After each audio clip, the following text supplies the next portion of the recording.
Building downtown. Get the strap. Building downtown. Follow us on Twitter at The Building DT. I'm your host, Jason Kelly. You can follow me at JKellyMMA. Follow, subscribe to the show, YouTube, iTunes, Stitcher, Spotify, all those places. No need to stress them. You know what to do. We appreciate all of you. Going to talk about all kinds of shit tonight since we're in isolation across the globe. We got a gangster on the show with us tonight. It's her job to cover the strap. Apparently, that's she has weapons. Amy Barton is joining us, and as you know, if you've been following any of the past MMA shows I did in the past MMA DieHards, Rear Naked Choke Radio, MMA Cypher Radio, she was connected. We were connected from the beginning. MMA you were on my shows. You were on my shows too. Look at this. She won't even let me intro her. That's how eager this woman is to talk. No, because you also hosted my shows. I just want to say you've done more than what you're giving yourself credit for. Oh, no, I get credit from you for doing something? That's a fucking first. Okay, kill yourself. Go on. Well, anyways, people, this is Amy. Say hi, Amy. Hi, Amy. Hi, Amy. And she's here to talk a whole slew of shit. Definitely some battle rap. We're gonna, because that's it's been a big savior for these isolation days, I guess we'll call them. I really don't understand because people aren't staying isolated. But we're here to bring you something else besides talking about isolation and all the terrible shit that's going on in the world. So first of all, Amy, how the hell are you doing? It's been 10 years since we talked? Give or take. Decade? Cool decade? Feels that way. I feel like what's going on is not a fair question because we all know what's going on. So, I'm just kind of living my life, not working, hanging out at home, playing with the dogs, and not breathing apparently. And getting on Facebook and making food so people can see me, which was a new development today.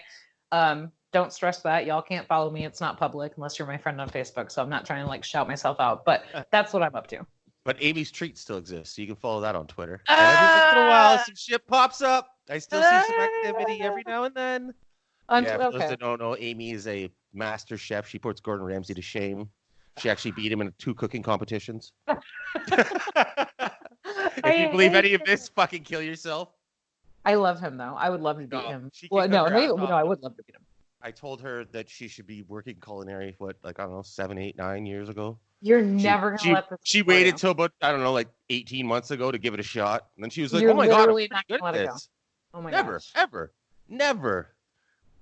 Says the guy who did the same thing and left kitchens. Right. But you were good at it. So it's not awful. I mean, it's kind of some. Okay, that's not what we're here to talk about. The point is, you're just so dead set on being right that you want to talk about me not listening to you when you did it before me and pieced out immediately. So kill yourself. It was fucking awful. That's why. You're fucking awful. All right. Hey, wait. You want me to make your day? Yes. You are the worst person. Thank you. I appreciate that. It only counts when it comes from you. And those little Twitter. I feel like nobody understood that earlier, but go on. They don't. Those I don't know what you call them, word games where you tag people. I don't really know what the hell you call them. They're not quizzes, but it's the second one that I've done so far during these isolation days. Me too, and both of them are because of you. Can we? Oh yeah, I tagged you at the 5 jobs that you've had in your life. But the one that happened this morning was really funny. Steffi Lynn was the one who posted it, and it's the first 7 ats are your doomsday prepping team, and then it says who's responsible for what. And you got food, water, weapons, ammunition, toilet paper, medical supplies, and what's the one I'm forgetting? Wait, medicine. Water. Food, water, ammunition, medicine. toilet paper, medical supplies, and ammunition. Yeah, fuck. Doing a great job here, by the way, guys. How does counting work? Wait, water. Look, I have.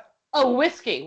Water, food, whiskey, weapons, ammo, toilet paper, medical supplies. So Amy here, when I did it, she ended up with the duty of weapons. So get strapped. And hey, I got knives. Fitty would be very disappointed, but yeah, there's some pretty funny reactions to that. Steffi Lynn with the water, like I said, that was a good one. And I like too that she said even the guests at her house get Fiji water. Dude, you're a dick though. Why? I've never appreciated anyone enough to give them a Fiji. Do you have parents? What? I'd give my parents a Fiji. No, you literally said, now, look, y'all, he's walking it back. Go to J. Kelly MMA on Twitter, and partially the Building DT on Twitter. And you can watch this unfold in real time yourself, but he delete it all right now. No, I won't. He literally said, I don't know, literally. I shouldn't have said literally. Basically I'm said. looking at it right now. I said, damn, I've never appreciated someone enough to give them a appreciated. Fiji. Yeah. I was going to say cared about. Appreciated, cared about, same shit. Look, y'all, if I ever in my life finally run into you somewhere, especially if it's in your own home, and you don't shower me in Fiji water, friends off, duld. We're done. I'll send you to Steph's house. I know where she lives. She'll give you some Fiji water. Look, if that happens, I'm hanging out with her, and she'll keep you entertained. She'll keep you entertained with battle rap all day long too. So why am I? And she loves to cook. Okay, so what do I need you for? I don't think you do anymore, actually. You should probably just move our friendship to Etobicoke and you guys can hang out. All right, perfect. Thanks for having me on. I'll talk to you soon. Wrap it up. And I'm out. Okay. No, they've been fun to pass the time. There's a few I've seen that I'm like, I'm not participating in this bullshit. There's some of you thought about starting, but I'm not a starter. I'm not a guy that starts trends. I don't think so. I just don't put the effort. No.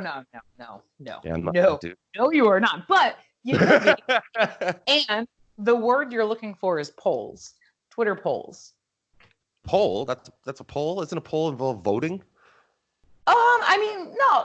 Yeah, kind of. But you can also say, like, I'm doing a poll. I want your answers. So, like, what are your, fill in the blank. See the job one, yeah, I could see that a poll. But this one, where it's like you just tag 7 people, what are their jobs?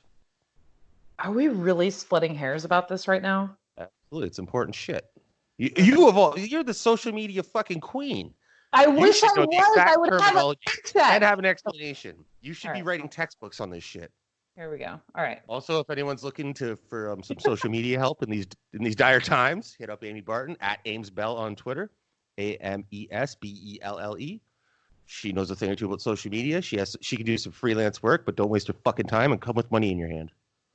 That's an advertisement right there, right? That totally is. But can we talk about a car called William Matar? But can we talk about what's really important about what you just said? That. Who taught you everything you know? You. Well, you taught me everything I know that's right. I learned a lot of shit along the way that's fucking wrong, but you taught me everything on social media that is right. And I was just telling you this not too long ago. It took me, almost a fucking decade? And I'm finally starting. Analytics. I know.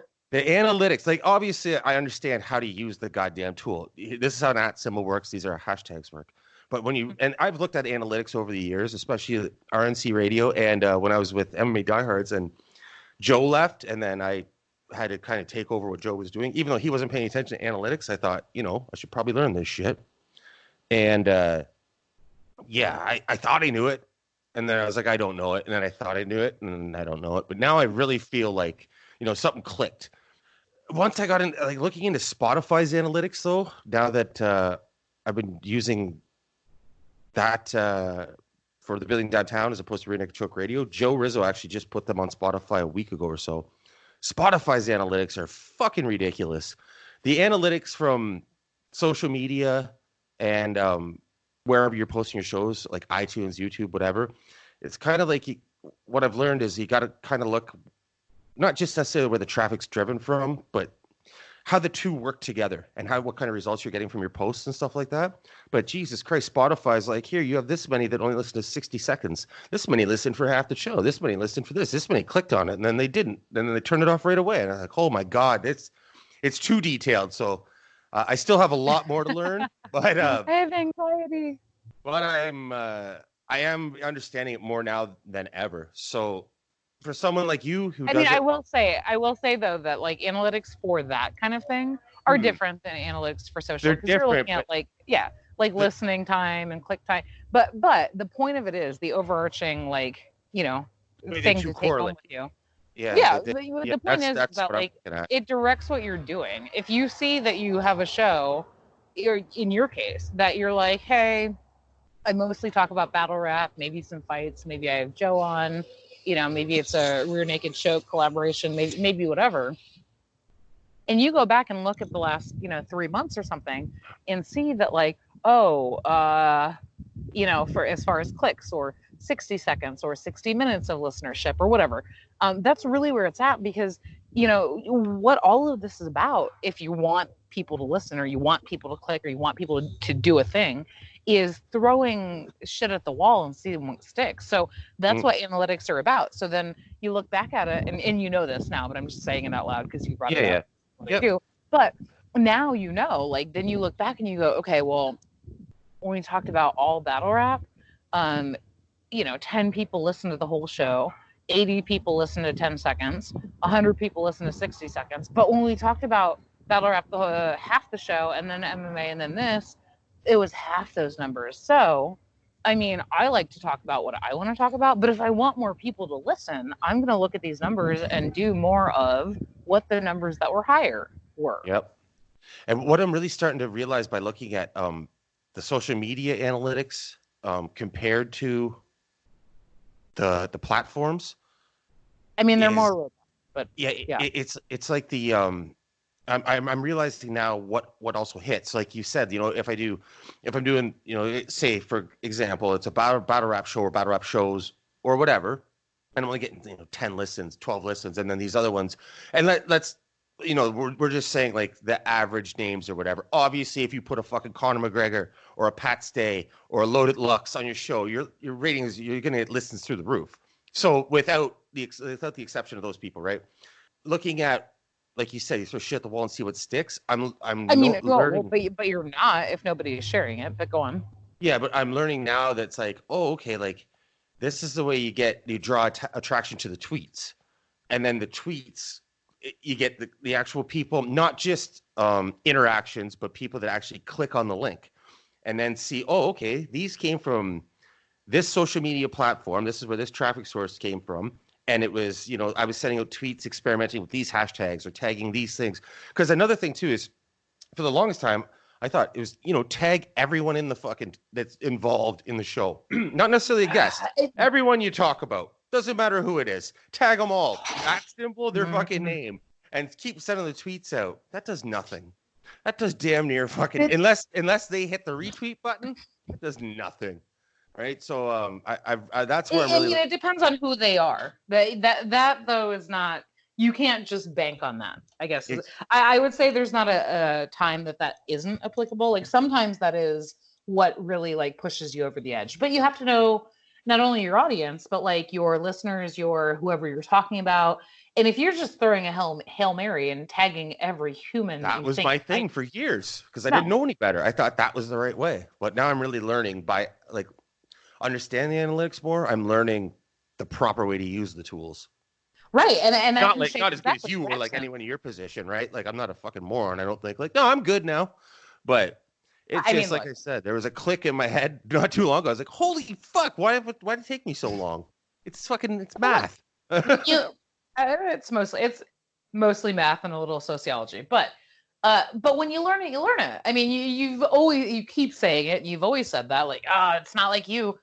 Look, I'm not magic. I'm no scientist. I haven't.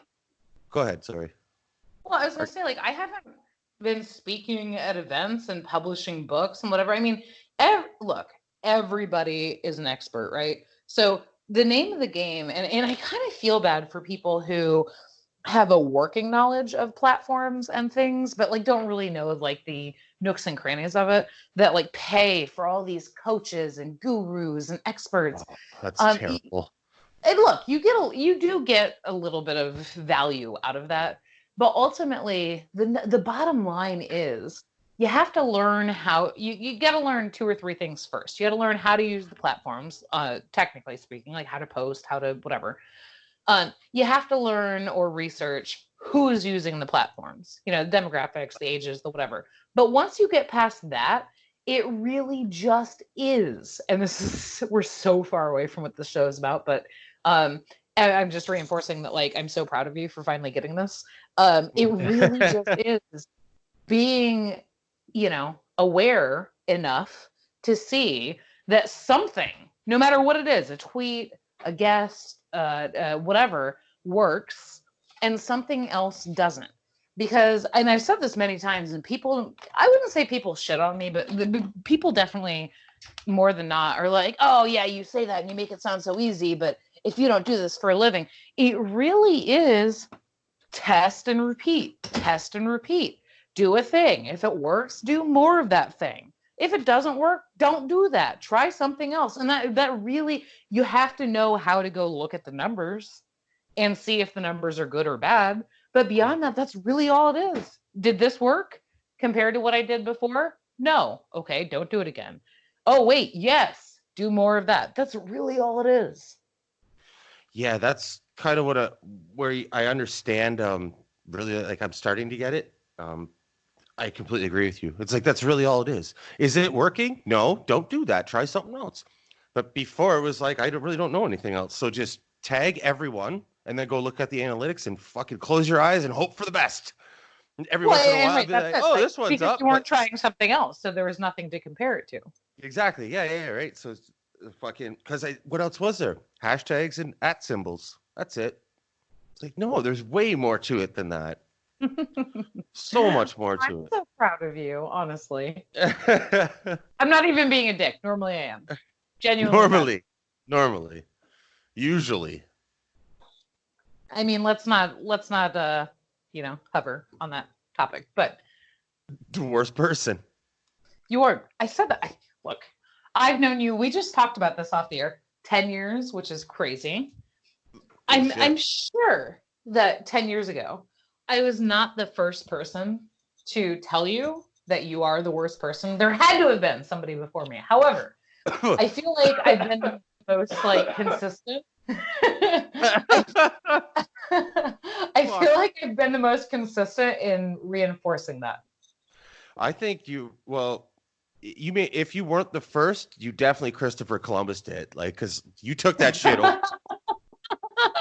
Hey, look, if I do something, I do something. I own that shit, and you are the worst. Look, make no mistake, because this is not MMA Cypher or anything on DieHards. So I realize the people who are listening to this don't know me, and they're not going to go do the research and the Googling and the link clicking and whatever. So I just have to say that, like, I'm not wrong often. And when I am, I'm really, really good at it. And I'm very upfront about it. But you are the worst person. But I just want to be clear that, like, I still love you. You're one of my best friends. I'm not saying you being the worst person precludes me from liking you. That's not the case at all. But it's a good worst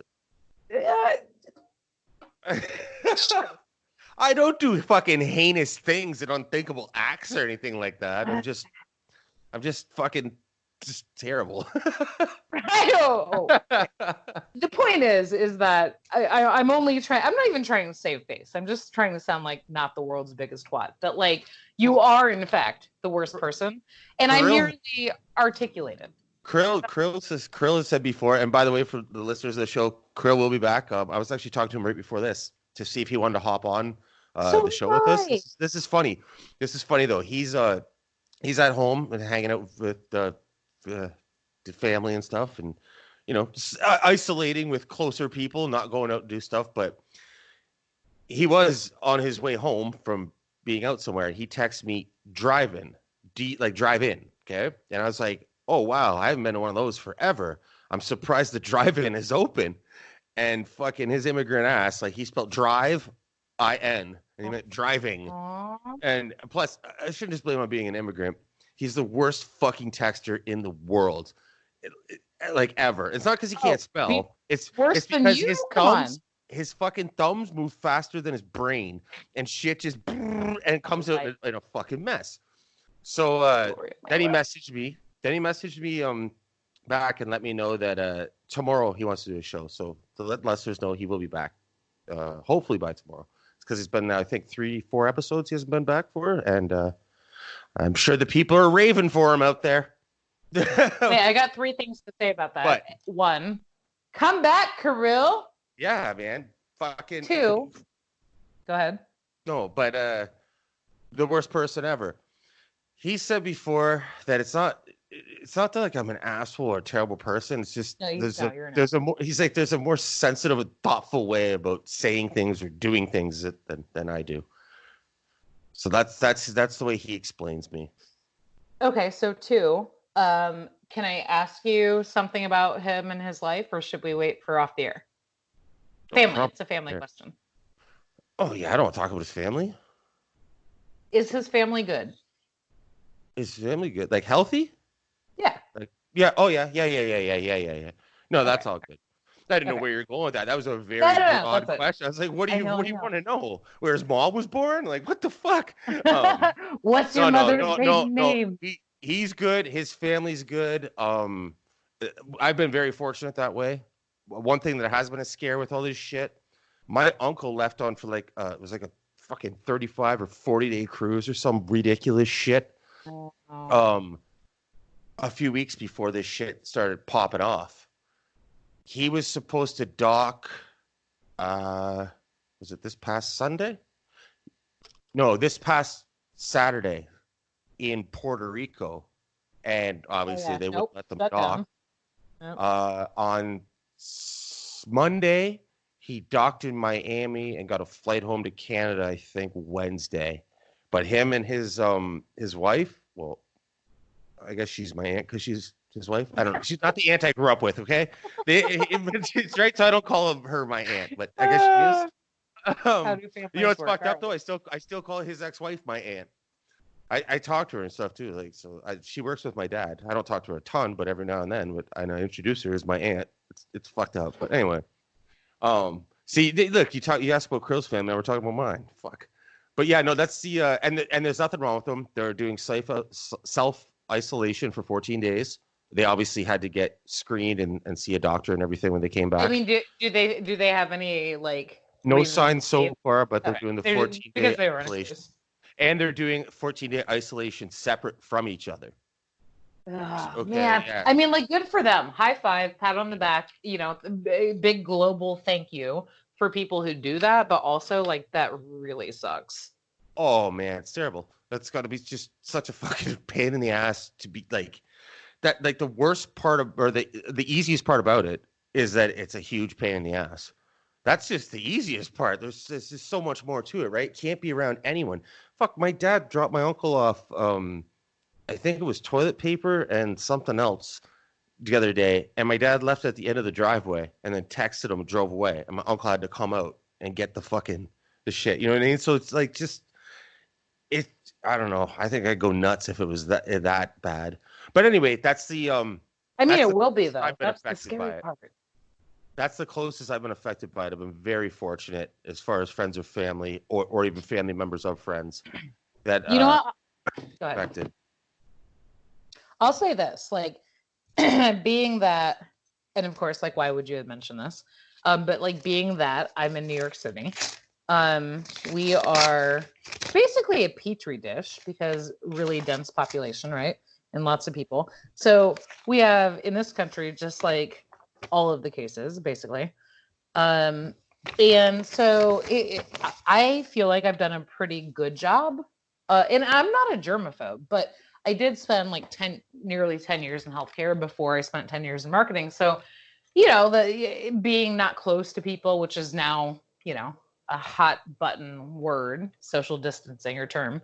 I've done that. I wash my hands. I have gloves. I have sanitizer. I do all the things, but there are so many people, especially our age, that are infected but asymptomatic, which is part of the problem.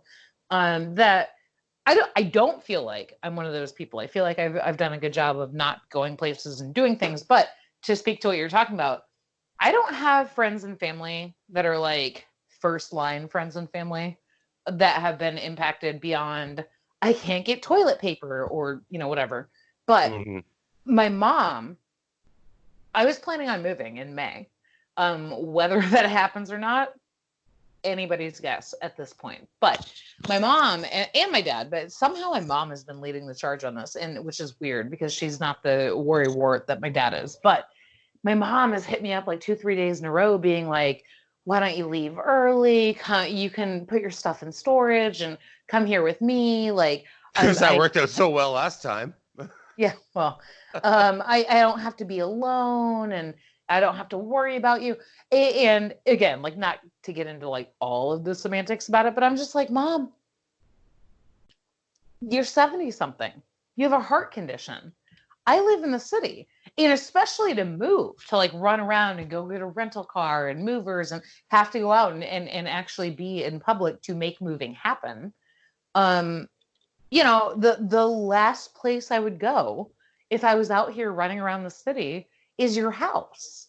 Like, I don't, and yep. So, and she was basically like, oh, I didn't think of all that. And you'd have to get a rental car and go to the airport and do all these things. And so, like, it was fine. Like, she's not heartbroken. I would love to be at my mom's right now and not here, because I'm just sitting here in this little shoebox of an apartment in Brooklyn. Talking to some asshole in another country. Talking to some asshole, right. But it was just like this, that's the only real impact, is that, like, she was like, my parents are worried. But on the upside, I don't even think I told you this person, her name is Bronwyn, that I, air quotes here, met on Instagram like 3 days ago. Mm-hmm. I don't know exactly where she lives. Her profile said Columbus. So the Columbus area. And my mom also lives in the Columbus area in Ohio. And it's a long story, but long story short, she and her husband went out running around yesterday trying to find toilet paper, and were not terribly successful, but they found a little bit. And then today went to my mom's, which I'm guessing is probably 40 minutes from them, to bring my mom toilet paper. Holy fuck. Yeah, there's a lot of people going out of their way to help people, which is nice, doing things like that. But I mean, 40 miles? 40 minutes. Oh, 40. Okay. Yeah, still. Yeah, that kind of clicked in for a second there. I was like, 40 miles? Hold on. What the fuck? Like, that's what. 40 kilometers? What? Yeah. But yeah, it's nice to see that where people are helping people out like that. So I guess there's some sort of communal feeling to it all, but at the end of the day, it's still a fucking mess. Oh, totally. And look, I've had random well, I say that like it's a lot. It's not, like two. I've had two random people Venmo me like $10 because they're like, I feel bad for you because you're an out of work kitchen worker. Here's a tip. And so it's like, look, I'm not going to turn any of it down. I'm eternally grateful. I'm really impressed at how people can come together. But, and like, I post about this on social media, maybe more on my Facebook where it's private. So there's that. But I post about stuff like that a lot when it happens. But what bothers me is, like, there's all these people that come out of the woodwork to do this great stuff and these little, like, nice things for other people, which is great. But, like, can we not just be smarter earlier on to not get us to a place where we need to do these nice things for people? Yeah, but that's not, people aren't just going to do nice things for people for no reason. People are fucking assholes. No, I'm not saying awful. Well, I'm not saying do nice things, but I'm just saying, like, if people tell you don't go out and, take your... Yeah, but that's the thing. You're taking like the reason... Okay, I could probably fucking touch a door handle with that germ on it and lick my fucking hands. And at the end of the day, as long as I catch it at the beginning of the symptoms, I'm probably going to beat it. But if I touch that... What's that? Maybe, maybe, yes, but here's the thing. No, but here's where it comes to being selfish and not doing things for other people. Grab that door handle, and then I go touch something else, and then some fucking person in their fucking 70s or person with COPD or some shit touches the thing that I touched. Now they're probably not going to beat it, right? That's being fucking selfish. That's not doing things for other people. And people they think like, well, it doesn't fucking affect me. So I really don't have to be so cautious. I'm young. Of this shit. I'm healthy. Kids don't get sick. Right. But it's fucking. And it's not even about if that you get sick, motherfucker. It's you passing it on to someone who does get sick. And even if that person doesn't die and they pass it on, It's just the sickness keeps going. And that's where I'm saying, like, doing things for other people, not being fucking selfish. That's the fucking mentality that most of these dipshits have. But like, why is that so hard? And actually, like, I'm gonna tell you a very brief story, and then like let's get off of this, because not only do people have differing opinions, and that's not what the show is about. Also, you know, things like this. We came to bring some fun, but it's kind of fucking hard not to talk about it. Especially you live in fucking New York City, and I live fucking 40 minutes from Toronto. It's yeah, so you have to address it. You are in a major city. I'm near a major city. This is a fucking global pandemic. It's kind of hard not to touch on it, but I agree with you. You know, get some last thoughts in. Let's move along to something fun. Yeah, no, I mean, you have to address it, but then also the point of a show like this is not to. We're not Billy downtown. You talk about anything you fucking want here. What goes on? Actually, I'm not going to interject, but I am going to bring this up in a second. But I have a grievance I would like to air about all this. Oh, fuck. It's the airing of grievances. Festivus. The Festivus for the rest of us. I love that I would not have said that to anybody else. But, so. Bite your father, also, George. My dad is George. Can we talk about that? But anyway. My dad's Marty Seinfeld. Jerry's dad. Did I ever tell you that I had a neighbor who got a dog? Get your last thoughts in here before everybody. No, wait. Did I ever tell you I had a neighbor who bought a dog just so that they were dog owners. They were going to get a dog anyway, but like they got this dog just so that he could name it Newman, so that when he came home from work, he could be like, "Hello, Newman." That's awesome. Is that amazing? I want to get a dog now just so I can name it Newman and do that. That would make my day better every fucking day. Get a hamster. You're fine. But no. Hamster. Fucking with a hamster. You are not responsible enough for a dog. I don't know. I'd never get a fucking dog. I'd rather fucking no. See? So I'm not a dog person. I like Krill's dog though a lot. That's a good dog. Dude, I love it. Okay. His dog's awesome. I love his dog pictures. Rocky, come on. Speaking of dogs, I'm walking mine, so it's probably loud. I'm sorry. But so no, the airing of grievances. So I, much like you, have many UFC or former UFC fighter friends. And I don't know if I should like call out his name or not. What do you think? Well, is it bad? I'm not in agreement with it, but I love him. I mean, I will stick up for him where it's warranted, but I also want him to slam his head against a brick wall. So where is there sirens and wind going on? I just said I'm walking my dog, so I'm sorry. All right, so the point. Okay, now it's gonna get bad because you're an asshole. Come on. And we're not doing that. Let's go. Come on. Yes, have no goddamn professionalism whatsoever. I know. Oh, I have little fur babies. Oh. Were you not just talking about Carell's dogs? I'm sure if he had his dogs near him when he was on a show, it would be way worse than this. Oh, she lays beside us. Doesn't make any sound. She's fucking amazing. If you were outside walking them. She doesn't make any noise. Okay. Anyway, what I was saying was, come on, we're not doing it. Come on. Airing of grievances. So, should I share the name? Like, I love I don't know what the fuck you're talking about. If you want to, go ahead. I don't, why is it about it to me? I don't know. I'm on the fence because I love him, and like, I think he means well. I think he's just not like terribly well informed. So part of me wants to say the name. So because I know there's some overlap with your show and UFC or what, is it out there? Is it something this person like put out there in the fucking interwebs? On his personal Facebook. All right. Well, fuck it. He's got friends on there. He meant for people to see it. All right. So, and as soon as I say this, as soon as I say this, you'll be like, "Oh, I know why you're saying that. I know you love him." So, Gerald Harris. Okay. It's not at all the name I thought you were going to drop. So I'm glad this is going a different direction than I thought it was going to go. Oh, who were you thinking? Like Pat? Yeah. Dude, I haven't talked to Pat in ages, which is really depressing. But I thought you were gonna tarnish his name somehow, and I was like, don't fucking do that. Good. Jason. Okay, so Gerald Harris. Okay, Gerald Harris, who I love almost as much as Pat, really. But he posted like, I want to say a week ago, and again, like that part is part of the story because it really is changing hour over hour. But he had posted when I think the U.S. anyway had like 31 deaths from the coronavirus. And he had posted something like, I'm not going to pull it up, but like something like, I don't understand the big deal.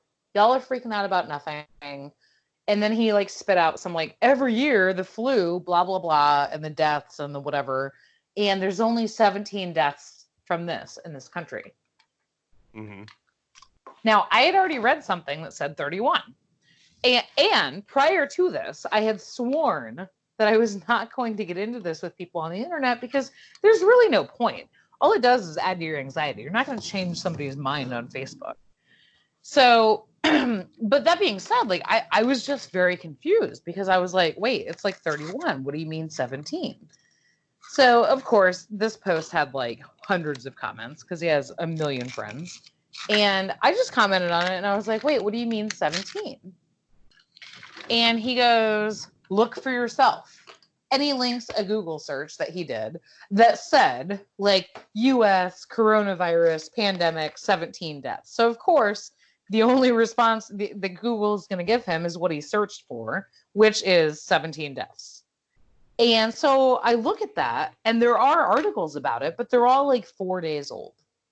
So basically, I comment on it, and I'm like, yeah, no, I look, you barking up the wrong damn tree. But all those articles are like 4 days old. And like, I'm not here to debate. I don't want to lose friends over this, but like, just don't be irresponsible. So long story short, we got in this big, long back and forth. And the point was, he was unequivocally one of those people. Like his two argumentative points with me and with the hundreds of people that were on his Facebook were, one, well, how come nobody in Africa has it? Which I feel is pretty irrelevant because they do have it. They also don't have the resources for testing and et cetera, whatever else. And that was a secondary like argument. The primary thing was, but how many kids are dying of it? And I just honestly, like, you know, to not go on a tangent and everything is important to me because that's not what the show is about. But I was just so stuck on it that I'm like, Gerald, like, you're a couple years older than me, so or more, so late 30s, early 40s, whatever. So yeah, like if you get it, you'll be fine. If your kids get it, they'll be fine. Like they carry it, but they don't get sick. But you know, watch the news. Look at China, Iran, Italy. Like the scary part is the overwhelming of the healthcare system. So while you're young and healthy, and your kids are also young and healthy, I'm sure you have parents or aunts and uncles, cousins, people who are fat, sick, smokers, drinkers, cancer patients, like whatever it is. I was just so stuck on that because I was like, dude, you can't, you are the problem. Like if what you were saying earlier was kind of where I was going, that if you touch a doorknob and you don't get it, or you do, but you're fine, and somebody else touches your hand with the doorknob and they get sick and all that, it was the same conversation, but like he was so stuck on, but kids don't get it. But other people still do, right? Like that was my entire argument. I was like, Gerald, that's even scarier because if kids do get it, the kids don't get sick. So that's even scarier because if all of these people get it and don't get sick, they get it and don't get sick. So you don't know they have it. And then they give it to other people. So let me put this in words that maybe you'll understand because it seems like your understanding is lacking at this point. If you don't have parents or grandparents or older family members or somebody who's not very healthy or whatever, fine. But, you know, in a month from now, when one of your however many 5, 6 kids falls out of a tree and breaks their neck and can't get seen at the hospital because everybody there has this and they send you home because it's not critical and you're not important enough, you're going to be really fucking mad. Mm-hmm. And yeah, I mean, that's it. Yeah, exactly. Selfish. Italy is literally at a point with healthcare workers where they're deciding who deserves treatment. If you're your age, age, then you get it. If you're older or compromised, they put you on a gurney in the hallway and let you die because they don't have the resources. And when I say we, I mean America, but Canada too, really. We're 2 weeks a lot behind of places. Well, no, a lot of places, but like time-wise, we are 2 weeks behind Italy in terms of infection. And yeah. So that's what I'm saying. I mean, to me, I'm a former healthcare worker, and I was really big into disaster preparedness and emergency management. I took classes, I did all these things. So maybe I'm even more into it than your average like healthcare worker. But I'm just like, man, you're not going to change people's minds. You're not going to change people's politics. But like, Jesus Christ, some of it is so elementary. Like, if you're not going to die from it, that's great. But why do you want to be okay with spreading it to somebody who will? It's fucking selfish.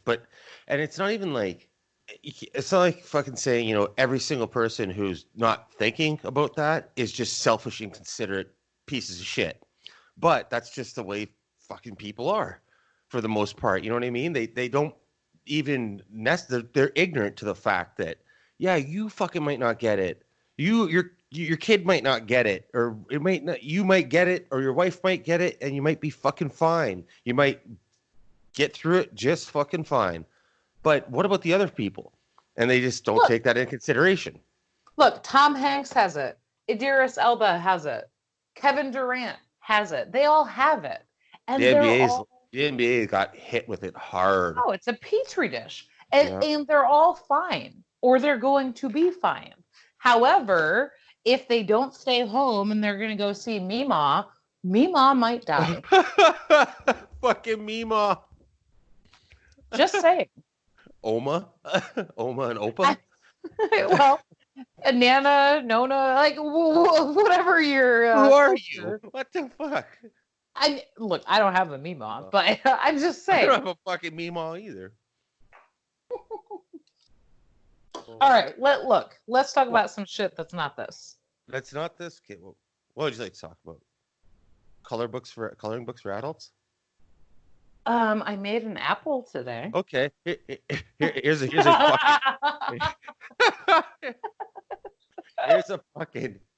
transition for you. Do you know who Jin is? The battle rapper from back in the day? Oh yeah. I thought you were saying gin like the liquor, but yeah. No, gin is not that liquor is not a who. No. You said okay. Yes. Yeah. Okay, Jin. So he put a thing on Twitter joking around a few weeks ago, said that he's going to come back to battle rap and his name's going to be Coronavirus, but it was all spelled with like with a K and all kinds of shit. And Organic retweeted, first battle I'm setting up, Coronavirus versus Sarsenal. You get it? You understand? You understand it? Stop. You understand it? Stop. Wait, but did ours respond to it? I don't know. I didn't care enough to follow the fucking thread. But I told you this is going to be the shittiest transition ever. You're ruining it, though. You wanted to talk about something else. Okay. So did I. Okay. Oh, we're here. Sarsenal. So what happened? Sarsenal. The end. Let's talk about some battle rap. You're a terrible storyteller. This is like lumped in with you're the worst person. That's kind of Sarsenal is hilarious, but like I want Sarsenal to react to it. But I don't give a shit about that. I could have went with a professional transition, but could have eased it in. But fuck it, we're here now. We're doing our own edition of Drink Champs, basically. But at this fucking point.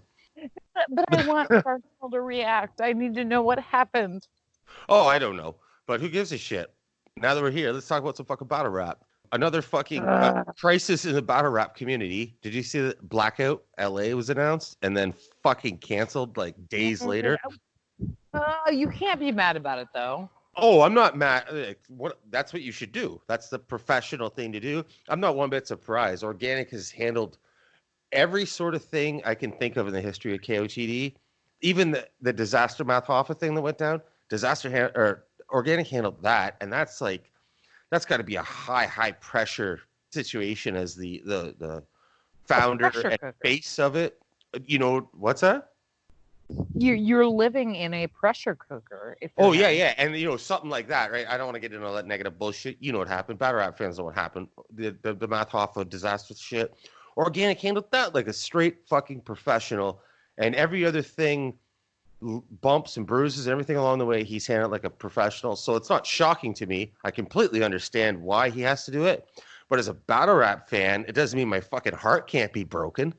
I love Blackout. I mean, look, dude, that's what I was gonna say. So here's the thing: like, I love battle rap. I love events. I don't keep up with it like you do, but I still somehow to this day have never been to an event live, which is another conversation. But that being said, I think that, when you're talking about like Gully versus Gannick and, all these different things, like all the different events and all the different like, things that are attached to them, however they're marketing or pushing them, are appealing to a lot of people. But at least for me, like Blackout to me is like the coup de grace. Like I wouldn't say that like that's the pinnacle. Maybe it is. I don't know. But it's at least my favorite event when it happens. So that being said, Blackout's your least favorite event? No, my favorite. Oh, I think you said least there. Sorry. So that's what I'm saying. Like, I'm with you. We're on the same page. Like, they should have canceled it. If they didn't cancel it, I mean, we can like segue here and talk about Dana White for a hot second if you want to talk about what a shitbag he is for trying to have events. But if anyone wants to find out about that, go to whatever Luke Thomas's Twitter handle is. You'll find the most entertaining, most hilarious, and most factual things. So if anyone wants to know about Dana White and his UFC handling of this bullshit, so, like, neither one of us are huge Luke Thomas fans. Over the years, I've just got to accept him, and he's rubbed off on me. I actually enjoy him now, every now and then. I can't watch him religiously like I watch fucking Rogan's show or other podcasts I'm into. Drink Champs, like we just mentioned. No Jumpers, another one I watch a lot of, or Math Hoffa, my expert opinion. But Luke, yeah, this Dana thing, he has been on a fucking roll. Somebody. Malky Kawa's brother, Abe, is it Abe Kawa? Yeah, Abram. Yeah. Abram. He fucking tweeted the other day, and he was like, "Luke, you've been on your bloody elbow days. Like, what's gotten into you?" Because back in the bloody elbow days, when Luke Thomas was like getting denied interviews from fighters and like fucking getting restricted or getting credentials canceled and shit because he was just running his mouth all the time. But yeah, so sorry. Let's continue with the canceling of the Blackout. Well, no, all I was saying is I agree with you that like I look forward to all events and all battles, but like Blackout is something special. Blackout's amazing. Blackout is the fun concept about Blackout. Well, I'm assuming most people are going to listen to this are battle rap fans or have some understanding of Blackout. For those that don't, or just listening to the show for the other things we're talking about, Blackout is a battle rap event, and in modern era battle rap, because I know when people think battle rap, they think 8 Mile. You show up at the fucking shelter and you just go. That's not real. That's not real life. No. It was not real. anymore. It was not anymore anyway. But but it was real. Yeah. No, that's I've been a battle rap fan forever. I've been a hip hop fan for goddamn ever, right? So that's the way it used to be. You show up and you don't know who you're battling. It's off the top of the head. Back then it was over a beat. Now it's a cappella. You have for the most part. And Mackay Pfeiffer's like, you can do this. Yeah. Yeah. And so you know who your opponent is 6 weeks, 8 weeks out, whatever it may be. And you prepare for your opponent and you have 3 rounds, you agree on time limits, and it's a cappella, like I said, there's no beat in the background. It's a much more polished format. So what the Blackout thing is, the King of the Dot does is the battlers are announced, and the battlers know, like, they're battling each other. So they prepare, just like they would for any other battle, but you don't know the matchups till the event is going on. Like, the fan doesn't. So what they did all the time in the past, I don't know when this one finally does happen, to the same thing. Wait. Interjection that's important. There is some belief that the battlers are told before the day of, maybe not 6 to 8 weeks out. No, the battlers are. The battlers know. That's what I'm saying. The battlers know who they're battling. They know. Okay. They know. They don't. Okay, I thought you were going with nobody knows anything. So right, no, the fans don't know. The fans don't know until the day of, right? And then the fans find out. It comes up on the screen. It's almost like the fucking not Wheel of Fortune. Price is Right wheel, and it goes around and around and around, and then a battler locks in, and then another wheel comes up on the screen, the battler locks in, the fans go fucking nuts because they don't know what the matchups are going to be. Just some background there for the people that don't know. And it's so fucking exciting and unique and such a fun thing, and the battlers love it too.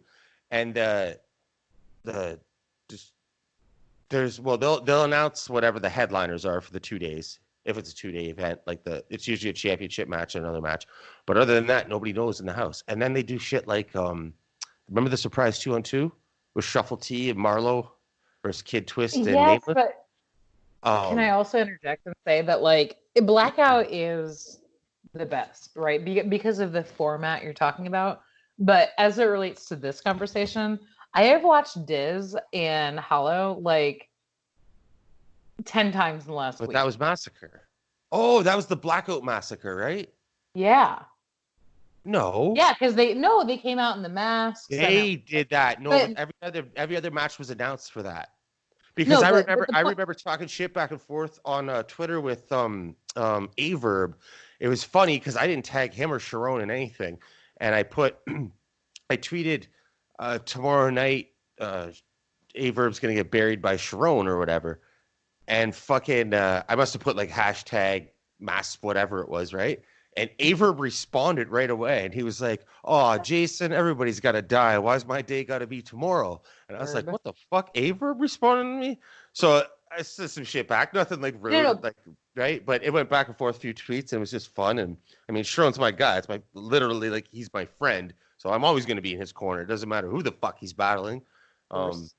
But yeah, so that was the Blackout, but they snuck those two out.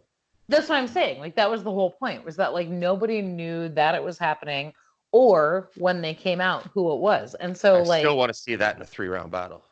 Dude. Fucking amazing.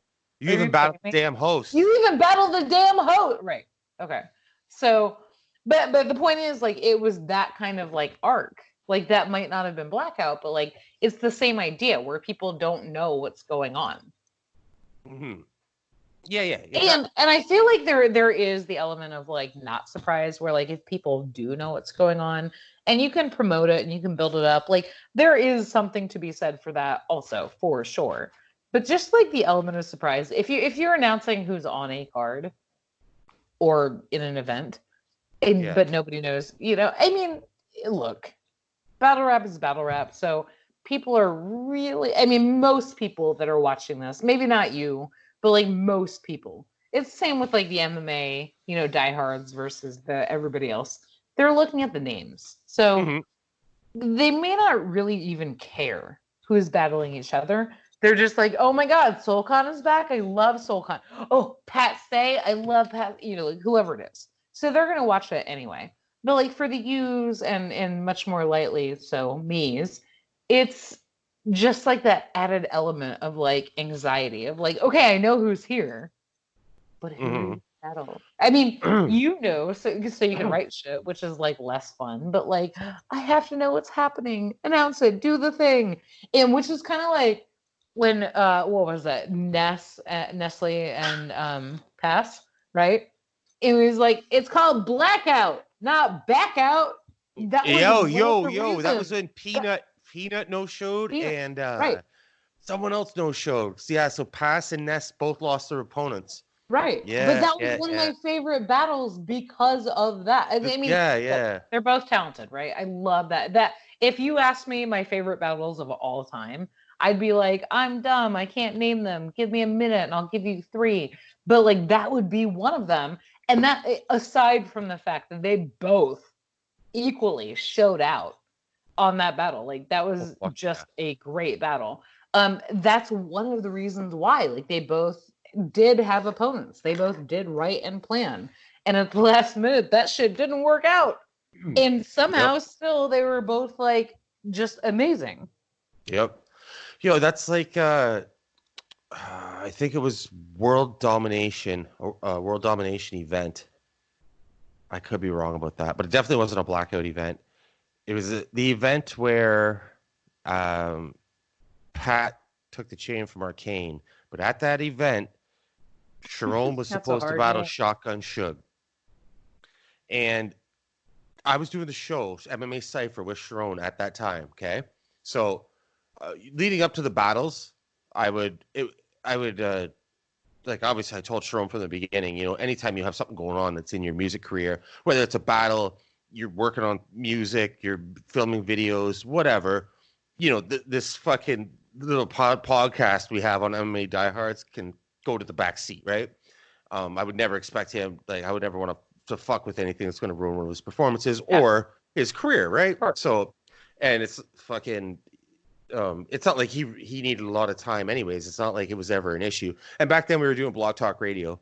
So whatever night it was like scheduled, right? It wasn't like, you know, pre-records like now. So he could schedule that time in. But so we did the show, and I would always call him after the show. Fuck off. I always call him after the show, and then we would, you know, recap the show, talk a little bit, talk about what's next week, and obviously be texting here and there in between from week to week for the episodes. And so we do this show, talk to him afterwards, say like, all right, you know, I'll be there fucking next Saturday for the Shotgun Shug battle. Fuck, can't wait to see it.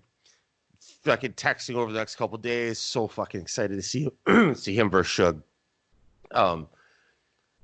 At the venue, watching the event, Charron comes out, and then all of a sudden Bishop starts announcing Shotgun Shug didn't show up.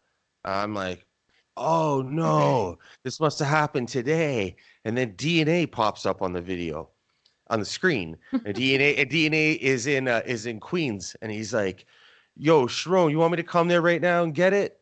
I don't want to hear how am I going to get there. This and that. Yes. And I was like, what the fuck? What the fuck? And the DNA walks out from the back. And that is one of my favorite battles ever. And I asked Charron, friggin', like, talking to him a couple days afterwards, friggin', I'm like, yo, what the fuck? Why didn't you fucking tell me 8 days before Shotgun Shug? They knew he wasn't coming, and they set up the DNA battle. And like Charron, I was texting Charron earlier, like less than like 6 days out, saying shit like, you know, I can't wait to see it, this and that about Shotgun Shug, and he'd be like, you know, no, like didn't let on at all that was gonna happen. So like that made it so much fucking better. They have to. I remember Charron telling me too, he drove from Ottawa to Toronto with, I don't know who it was, a cousin, a fucking friend, some shit, and he said the whole way there, the person was like talking to him, not the whole way, but you know, they bring it up about the battle, bring up about Shotgun Shug, whatever. Charron didn't even tell them, right? He's like, you know, 4 or 5 hour drive, and the person's like, oh yeah, I see you ready for Shotgun? You got your lines done for Shotgun? Charron's like, yeah, I'm prepared for Shotgun. I was like, holy shit, that's good. You can keep your mouth closed, because you know that made it fucking so amazing. And when you get a whole night of that, or 2 nights of that, oh. Or when they did the 2-on-2, the surprise 2-on-2 with fucking Marvin Quest versus Cheddar and Carter. Oh, amazing. Oh, Carter. Amazing. He's fucking... Dude, the cat... Okay, I can't. Or white, like eat mayonnaise with like a spoon. Mayonnaise, right. Eat spoon with the mayonnaise, or eat mayonnaise with the spoon white. Dude, I remember actually tweeting Quest after that and being like, y'all, no. Oh man. No, like maybe I look, I'm white. I'm as white as they come. I am see-through. Also, nah, bro. That shit's disgusting. Get the fuck out of here. No. That fucking battle was awesome. It really, I mean, I have a place in my heart for 2-on-2s for some weird reason, but like, well, you know, they're fun. I mean, you talk about what, like Pat and Roan, you talk about Marlon and Shuffle T, right? But like, you know, that one, I don't the 2 Grand Prix that KOTD did back in the day. That was awesome. Remember friggin' Illmac and Thesaurus, what they did to Manic and Spite? Wait, can we talk about 2 things? I'm changing a little bit. 2-on-2s, 2 other things. No, it's the same. It's all very related. Shotgun Shug. Like, I don't follow him, but like, what's he up to? And also related to that, like, I love Illmac. I love Illmac. I love Illmac. But both of them, Shug and Illmac, like, are what up? Like, are they battling on the November? He probably would have been on Blackout. November. It's March. It's almost fucking April. Well, so fuck. What do you want from the guy? John Jones only fights twice a year too. When you're the best, you're the best. You fucking come up and you feel like it. Are we talking about Suge or Illmac? Illmac. Suge's fucking good too, man. He's very, very good. Especially for what he does. You know, because but it's like for the listeners that don't know, I'm really into like more so what Illmac does, right? As opposed to the gun bars, the being very, very like hard gangster, like Suge, right? Illmac is more of an Eminem, where Suge is more of like a 3-6 Mafia, right? Yeah. But I like what Suge does. I like what Suge brings to the fucking table, and what he brings to the table, it's one of those things where it's like, oh, you don't think it's that talented? You don't think it's hard to deal with? Stand across from it. That's the thing that people said about Pat Stay for so long. Oh, he's just a joke rapper. Stand across from 3 rounds, see what happens.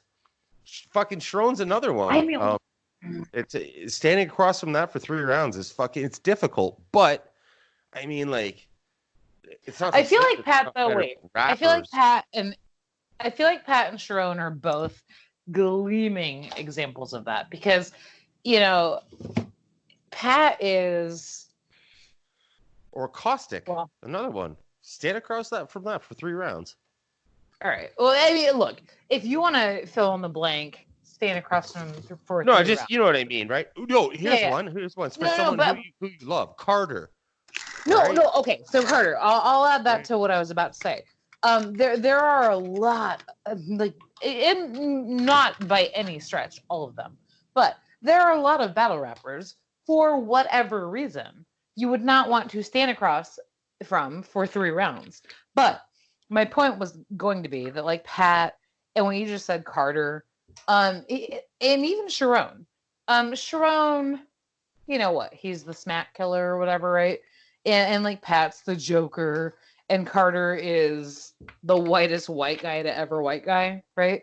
So like they all have their things, but like that's kind of what's unique about them. And I feel like, though I do think they all get the respect that, for the most part, they should get, I feel like people still look at all 3 of them as like, well, yeah, no, I don't want to stand across from you for 3 rounds or 3 seconds. But I'm not good at white guying. I'm not good at rebuttaling. I'm not good at joking. And I feel like that's like an erroneous way to think, because, Pat's the funny guy. Charron is the rebuttal guy. Carter is Carter. But the point is like, you can go, here's all these battle rappers and they're all great, or not all of them, but like whatever you're going to put on the list, and you'll be right. And you can add all 3 of them to that list, but they have the additional layer of whatever their like flair or style is, which, depending on who you match them up against, means the world. So that's where, like, look, I'm a Carter fan. I'm a Pat fan. I'm a Charron fan. So I'm not fangirling, though, when I say that, like, if you just are talented, you can write rhymes and you can, you got bars, right? Yeah, that's arcane. Great. Right. Well, except for the buying bars part, but. Well, I mean, I didn't say you wrote bars. I said you got bars. I hate this. I hate fucking. That's one of those things too where, it seems like it's been proven to be so true, but Arcane holds strong that he's never fucking PayPal'd for bars. So it's like I hate that, though. I don't fucking know, because what if the poor guy is fucking telling the truth and he's just getting shit on? I mean, he might be, but like, right? It's one of those things. But no, but back to your point before you get taken too far off of it. That's exactly it. Or like the guy that can just rap his fucking ass off and there's nothing else there. It's like Eminem versus Biggie. Biggie has his place, but he can't bar. Well, he's dead, but he couldn't bar, and maybe he could. We don't know what would have happened, but it's a different thing. He's not barring like Eminem. He's not reading the dictionary. He doesn't have that diction. He doesn't have that, but they were doing different things. So to me, it's kind of like, okay, well, like Pat's the funny guy, Charron's the rebuttal guy, like whoever's the whatever guy. So they have like an additional like edge, I feel like, but it's kind of comparing apples to oranges when you're really just pulling up battle rappers and being like, but what about Pat Stay? Well, nobody else is Pat Stay but Pat Stay. or Illmac, and that doesn't apply to everybody. That's a select few people, but like you can't just go, but I can rap fast and I can rhyme things. Like that's not all they do. Yeah, exactly. There has to be more to it when it comes to battle rap. Well, any sort of music or performer. If you have more layers to you, it helps. But in battle rap, especially, and it depends on the stage you're on. And I don't mean necessarily just standing on a stage. Like whether it's wooden, metal, if it's 3 feet, 6 feet. I mean, if you're on URL stage, KOTD stage, Dope Flop, Premiere, RBE. It really makes a difference. RBE has become a really good neutral ground, I've found, where the crowd appreciates the mix of the URL stage and the KOTD stage. And I find when you get like Shotgun Suge, I don't think stands a chance in Toronto against Charron because of the crowd that's going to be there. In the house, it's just not going to relate the same. Whereas someone like, well, Tay-Rock is another one I don't think would do that well over there. But then you look at someone who fucking who flows through all the circuits like a Charlie Clips. Fucking Clips is on Wild 'N Out, URL stage, RBE, KOTD, and he can adapt from crowd to crowd to crowd because he knows what the crowd wants. But Charlie has bars, right? He's got the bars to begin with, but he knows what the crowd wants, so he can play to the crowd, and that's a huge thing. Someone like Pat goes on the URL stage and does the same she does on the KOTD stage, and it's like that what Pat does can't be replicated anywhere. I think he doesn't have to pander to the crowd. What's that? Okay. That's not where I thought you were going with that. He doesn't need to pander to the crowd because of what he does. But I will say that like shit. No, I know. But like I'm saying that like Pat does what he does no matter where he is. And I do think in some ways Pat panders. And again, he's my favorite. I love him. Not talking shit. But when I say I do think he panders, I think he panders to every crowd. Like, I don't think that's specific to KOTD or in Canada or whatever. But the point is that, like, Pat also, like, and I'm not saying this is, like, a great thing. It is a good thing for him in his career, but it's just a thing. He does pander, and then he also does him. But he does just enough. Like, I'm not saying a lot. Like, he's not like a Charron who's going to be like, here, I'm in Atlanta, I'm in Ottawa, I'm in wherever, and I'm really going to do my research, my homework, and like really adapt what I'm doing to that. Yeah. Pat does a little of that. So like Pat will have in a 3-round battle, you know, some bars. I don't even want to put a number on it. Like he'll do enough research to have something hit and people react. But he's not like a Charron where he's going to be like super intellectual about it. So I would say that like Pat's like an enigma in that he doesn't need to do that because people will like him no matter where he is. But he does do a little of it because he wants to have the local hard bars that hit for like 20 seconds. I can't really think of any local things that Pat's done that he's done over on stateside. Like... Well, but what about when he goes? He almost goes against the grain. Like, well, look at Tay-Rock. You have 3 different battle rap gangs. Your mother must be worried sick at night, or whatever the fuck he says. Like when he starts that shit off, like it's like going against the grain. Because over there, they want that shit. They want you to be in a battle rap gang or group or whatever the fuck these things are they got going on. That's something I really don't understand. I'm going to have somebody on in a few weeks, hopefully, to talk about that, because I really don't get battle rap groups or gangs or what the fuck. I don't either. Like, what is your basic understanding? Like, is that just, I have no like, fucking clue. I don't know. They're friends. I don't know. I don't get it. Like, I just don't get it. So there's got to be some reason they fucking do it. And, like, some of them belong to, like, 2 gangs or 2 groups. And, like, fucking A-Ward's in one. So I don't know if there's that's what I mean. Writing groups or what the fuck is going on. That's what I'm saying. Like, is it where you live? Is it who you know? It seems so weird. Speaking of A-Ward, we were just talking about Illmac. That A-Ward Illmac battle. Have you watched it since it came out on YouTube? I know you watched it like on the Town Business.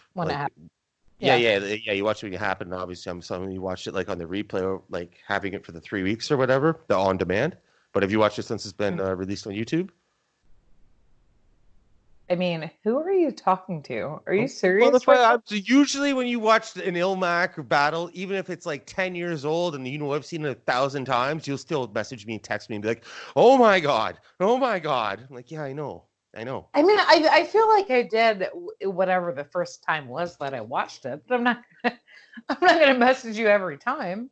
Look, if I messaged you every time I watched any battle, you would not do anything but ignore my messages. So what? Okay. Because you damn sure don't respond to them, but you would spend a lot of time just reading them and being like, okay. So, Illmac, what did you think of that performance? Compared to other Illmac performances. Okay. Compared to other Illmac performances. All right. So that's the right question. So it's interesting to me because I feel like there were plenty of people that were like, "Oh my God, Illmac," right? And while I'm not against "Oh my God, Illmac," I feel like a lot of those people were like, "Oh my God, career-defining performance," and that's where I get torn because I don't agree with that. I'm not like, "Oh my God." If I was sharing videos with somebody who likes rap and hip hop and would like battle rap, but maybe has not been exposed to it, that is probably not the first battle that I would send them. No, that's not what that battle is. That battle's for fucking, you got to be seasoned. You got to appreciate that. Well, that's what I'm saying. You can't give it's like the type of person that eats well done steak with A1 steak sauce on it. You can't just introduce them to Kobe beef. Like they're an asshole. Right? You got to show them a McDonald's burger or some shit first. Something that's for everyone. That's not for everyone, but I digress. Hey, how many McDonald's burgers did you eat when you were a kid? Ed Love. 0. Oh yeah, because you ate fucking tomatoes out of your dad's backyard. You got blisters. Kill yourself. So I forgot about that shit. All right, so you asked a dumb question, but the point is that like you raise a good point. Like you can't. It's the same thing with MMA, right? You can't be like, "Hey, here's this exciting grappling back and forth match again, like an MMA." No, I'm saying like you can't be like, "Hey, here's Anderson Silva versus Chris Weidman," either time, and expect somebody to understand the greatness, even though I don't like Anderson, that is associated with him. Something like that. Anyway, the point is that like it as an Illmac fan, if I were to share literally any Illmac thing with a non-battle rap fan, it would not be that, only because they could not appreciate it. Yeah, but fuck non-Illmac fan. I want to know what you think. I'm going to send them Illmac and Carter, right? I always wanted to give it a gnome 5. Illmac and Carter. Fuck, Carter beat Illmac with that high 5. I mean, maybe. But he did. That was a fucking Mike Tyson knockout blow. Okay, side note. Tyson, Eminem, come on. Come on, you did this. I watched it. It's good. It's awesome. I'm just saying, oh fuck. Just here we go. I know. No, we're not going to go that far. But like, because I haven't watched it. Did you watch Eminem on Mike Tyson's podcast? Yeah, hotboxing. Yeah. It's so good. I saw like a 10-second clip where Eminem was like fangirling super hard. But that's like most of what it is. I don't want to spoil it for you or anyone that hasn't seen it.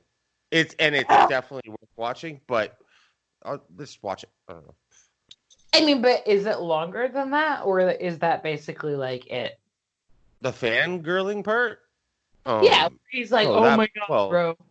No, he keeps bringing it up, but that's that Mike Tyson hotboxing show. The biggest issue I find with that is who the fuck isn't a fan of Mike Tyson? So, he gets like mega fucking superstars on there, And they don't want Mike Tyson to ask them questions. They want to talk to Mike Tyson about being Mike Tyson. Because he's one of the biggest fucking stars ever, right? Sure. So fucking, there's a lot of that. There's a whole lot of Eminem asking Tyson things. But you know what? Regardless, it's fucking 45 minutes of Eminem, Mike Tyson fucking sitting fucking 6 feet away from each other, talking to each other. Oh my gosh. It's fucking amazing, right? Like, if you are a combat sports fan or a hip hop fan, even the slightest bit, how can you not get excited? I'm out. I gotta go. Goodbye. No. But like, to be serious, I didn't know Mike Tyson was doing anything like that until this. So like, is this a newer venture for him? And like, Eminem is helping to like expose people to that, or has he been doing this? Tyson? Yeah. Oh yeah. Fuck yeah, man. He's had fucking. No, the podcasting. Yeah. Yes. I've watched plenty of episodes. He's been doing this shit. What? Yo, I don't follow. Like, I'm talking fucking doing this shit. It was funny though. On the Eminem one, he said that Eminem is probably the biggest interview he's ever done, and it was funny. Eminem's like, "Well, you're the biggest interview I've ever done." Like, both of them were just like, "I can't believe I'm sitting across from you." Tyson's had fucking the who's who in there, from boxing, business, actors, MMA fighters. Yeah, man. Fuck, Rashad Evans was on there. Fucking, I'm just trying to think names off the top of my head that you would know. And like Tony Robbins, that business guy, which I'm pretty sure you don't give a fuck about.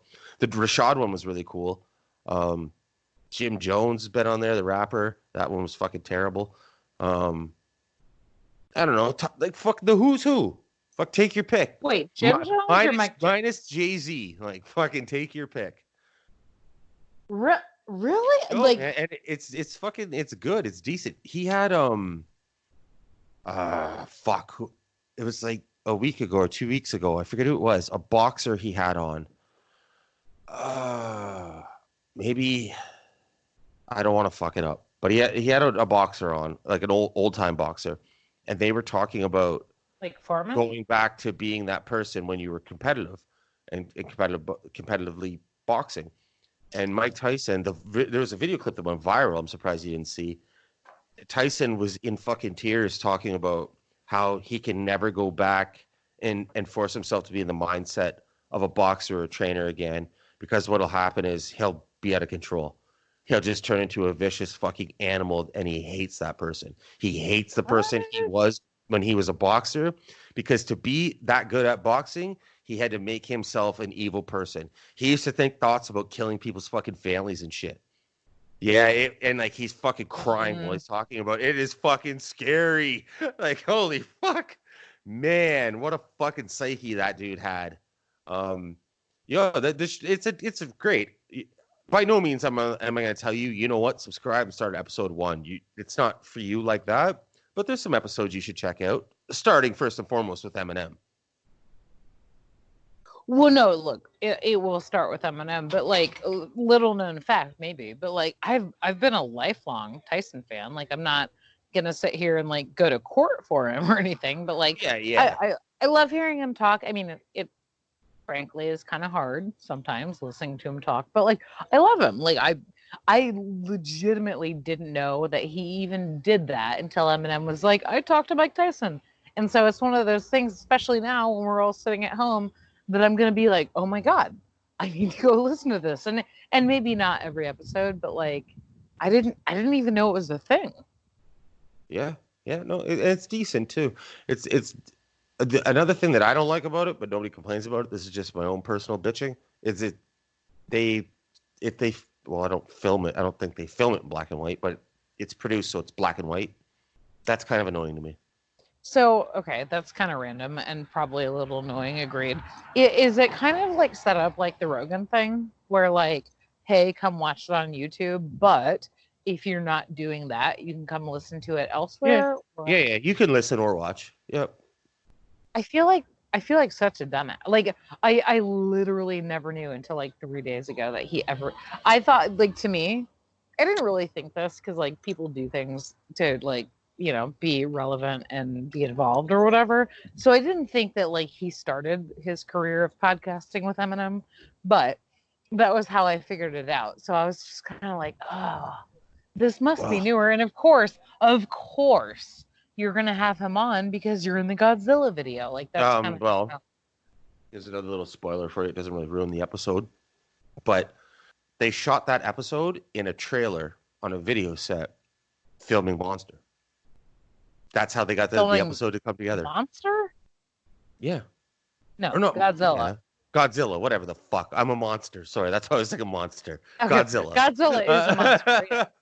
Godzilla, yes, filming Godzilla. So they shot it in one of the trailers on the set. I mean, that's not a spoiler, but like that makes so much more sense. Well, no, just fucking. That's why I was like, it's a little spoiler, but it doesn't ruin the episode. But yeah, there's not a lot on there. I would, you know what, like, there were parts Eminem opened up about certain things, and like he didn't open up, but you could tell he was ready to, and you could tell there were a few things where he thought for a second and was like, "Fuck it," and we go to start talking, and where Tyson isn't exactly Anderson fucking Cooper, he didn't capitalize on follow-up questions, so fucking. That was really disappointing. The most disappointing part to me was the question Tyson asked him at the end, and Tyson's co-host went, "We're out of time," and they ended it. That is the most disappointing thing. Okay, first of all, kill yourself. Yeah, there we go. But secondly, no. Do you feel like that was editing? Like maybe whatever it was, Eminem might not have answered, so they were like, "No." Eminem was trying to answer. Eminem was trying to answer, and people were yelling from the background that you weren't on camera, and the co-host was like, "Oh, we don't have time to answer that." Thanks for calling, Eminem. I mean, yeah. Okay. For and me, there was another part too where Tyson asked Eminem something, and Eminem was like, said some things about this thing that he asked him, and then opened up a little more, and I was like, "Oh my God, you have vulnerable Eminem right now. Fucking hit him with everything you can. Right, do all the shit." And they moved on to, do you like Run DMC or not that, but some dumb shit like that. But regardless, well, so wait, it's not a spoiler because I'm gonna watch it either way, and I'm gonna enjoy it either way. Listen. But what was the last question at the end when you were like he was gonna listening? What about the people listening to the show? I can't spoil it for them. Jason, if they cared as much as I cared, they would have already listened. Come on. Ooh. Fuck, then you should have listened. I know, but I haven't. Oh, then now you got something to do. It's only fucking 44. It's like 44 minutes and something seconds. You got time. Right, so I gotta go. Okay, before I let you get the fuck out of here, we were talking about some battle rap shit for isolation. If you were to give 5 battles to watch in isolation, what would they be? Oh my God, for like the average person or for anyone. Me? Fuck it, just throw 5 suggestions out there. Oh I doubt someone who's never heard of battle rap is gonna come fucking listen to this and be like, "Oh, I better go check these out." Okay. They're all Pat Stay, probably. Well, no. All right, this will rules and shit. All right. So, and this is not like in any particular order. But because I already mentioned not even 5. What are some suggestions? What are the lockdown battles? You're fucking stuck at home. You can't do fuck all. The only channels that work on YouTube are battle rap channels, and your internet doesn't access anything else. What do you do? I personally do Ness versus Cass 25 times or more. I do Carter and Illmac for sure. I do, if we're being fair, probably, without getting too far into it, I would say most thesaurus battles. I would definitely say Pat and Roan 2-on-2 with Marlo and Shuffle T. I would say Carter and Illmac. And that's just like dumb, mindless entertainment. So like battle rap. Did you mention Wolf Love in there? I'm sorry? Did you mention Wolf Love? Not yet, but I was getting there. So next on my list was Pat and Ice. And look, I love Ice. I feel like that Ice gets a bad rap in some ways because people are like, oh, he's old. He doesn't want to battle much. But like, if you go back past a battle or two, like, I'm not going to say there's like a million reasons why he ended up a champ, but like, he's not a total shitbag. And he's awesome. Ice is fucking great. Right, I love Ice. So, but that it's another one, like we said, you know what I mean? It's like, yeah, he may not, be as technical as an Illmac or some shit, or have, the freestyle ability of a Charron or a DNA or fucking like guys along those lines. No, but that's not what it's always about. Stand across from Head Ice for fucking 3 rounds. See what happens. Like, fucking, let him get salty. Let him get salty. That shit. Fucking hilarious. Oh, my God. He did the Big K. Fucking Big K. Did you see what Big K just did to, man, I can't think of his name. Adi Boom? To what? You type? Big K just battled this guy, Adi Boom. About 2 weeks ago, 3 weeks ago. Okay. Do you know what justia.com is? I do, but I don't know. Like, and I don't like Big K, but also I don't know what words or name you're saying. Like, I have no idea. I'm like, bless you. Big K got like the actual discovery file from justia.com of this guy's fucking court case. The guy just got out of jail. He did like, I forget how many years. No. And his co-defendant's got like 17 years or some shit. Fucking Big K rapped out Buddy's fucking statement and like put it together in fucking rhyming form and exposed the dude. And he brought a stack of the fucking statements to the fucking venue and handed them out to everyone. It is. And like, apparently this shit is very, very, very legit. So he exposed the guy for being a snitch and fucking putting someone, putting his co-defendant away. The guy still denies it. So like the arcane thing, we don't know. I mean, there's the severity of the levels. We're talking stitches to someone who buys rhymes. I'm not saying they're in the same fucking neighborhood, but like the arcane thing, we don't know if it's true yet or not. But I kind of lean towards Big K. Looks real fucking legit. What's going on there? And all right, yo, that so I have that for the list. That round is one of the fucking biggest murders I've ever fucking seen in battle rap. Big K, oh man, the dog strikes again. He fucks shit up. Wait, what was the one? Oh my gosh. No, it was the Charron battle. What did Charron do like a month ago that people were like, Battle of the Year? Charron versus Roan. Amazing. Unfucking believable. That was a town business too.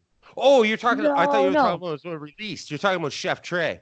The freestyle battle? Yeah. Sorry, I thought because that Chef Trey one was around the same time KOTD released the Roan Charron. Actually, probably about a couple weeks later. But sorry, that's what I thought you were talking about. Yeah. Apparently that trade off the top freestyling they did was just unbelievable. I haven't seen it yet. I can't fucking wait though. Charlotte's been killing it lately. That battle with Roan is potential for Battle of the Year.